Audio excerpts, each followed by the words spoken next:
Comment réussir à faire l'équilibre entre ta vie perso, ta vie professionnelle? Je sais pas, t'es en cours ou t'as un taf sur le côté, tu veux lancer un business, qu'est-ce que tu fais? C'est très très simple, vous êtes prêts? Tu ne fais rien d'autre. Voilà.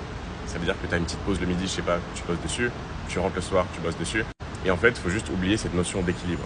Parce que quand j'ai fini les cours en avril 2024, j'avais fait un mois à 120K de profit. Et en fait, si t'es pas vu comme ce mec un peu bizarre, tu vois, le mec bizarre qui soit mange tout seul, ça sonne gênant. Mais genre, si je mange tout seul, c'est que je bosse ou que j'écoute une vidéo, tu vois. Je suis en train d'apprendre des trucs ou d'avancer sur quelque chose. Mais t'es obligé d'être un peu chelou, tu vois. Je sais pas, quand il y a des soirées, t'y vas pas et tu bosses, il faut cette phase-là. Je suis plus autant extrême maintenant parce que j'ai du cash flow et quoi qu'il arrive, je ne vais pas retomber à zéro, tu vois. Mais quand t'es en phase de, si je fais pas de l'argent maintenant, je vais être forcé à faire un taf que j'aime pas, t'es obligé de voir un peu les choses à l'extrême. Et le prix à payer pour ça, dans genre l'entrepreneuriat en général, même si c'est un grand mot pour moi qui vend juste des nudes sur internet, le prix à payer c'est l'incertitude en fait. Tu dois être prêt à genre bosser 15 heures par jour pour un truc qui va peut-être pas marcher.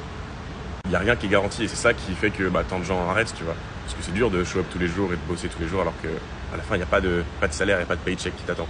Donc si tu as des études ou un taf et que tu veux lancer un truc sur le côté, faut être vu comme la personne bizarre et faire que ça sur le côté en fait. Dès que tu as du temps libre, tu fais ça.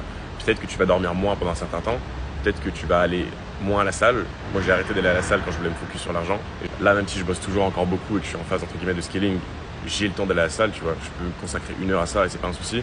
Mais il faut voir les choses à l'extrême. C'est comme ça que je pense pour tous les trucs possibles et c'est comme ça que je bats tout le monde.